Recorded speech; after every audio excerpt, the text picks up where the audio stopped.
Les pays occidentaux votent Yeltsin à 10 jours d'un référendum crucial pour le président russe et pour la démocratie dans son pays. Les 7 pays les plus industrialisés du monde ont décidé de lui accorder une aide considérable, 235 milliards de francs. À quoi peut bien servir cette manne? Réponse de Philippe Sassier. Juillet 1991, Gorbatchev est invité au sommet des 7 à Londres. Il reçoit des encouragements, mais pas un seul centime.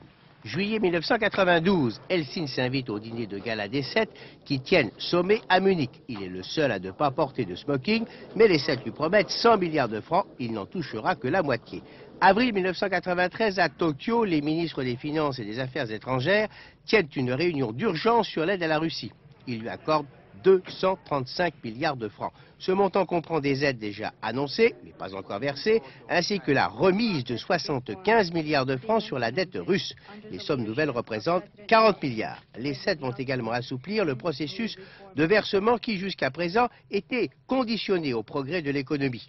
Mais avec une inflation qui atteint 2500% par an et des réformes économiques qui patinent, Helsinki n'a pas mieux réussi que Gorbatchev. Et pourtant, les 7 ont décidé de débloquer rapidement une partie de l'aide et ensuite d'échelonner les versements en fonction des progrès économiques. Il faut dire qu'un échec de Helsinki au référendum du 25 avril prochain est considéré par les Occidentaux comme un danger majeur pour la paix mondiale.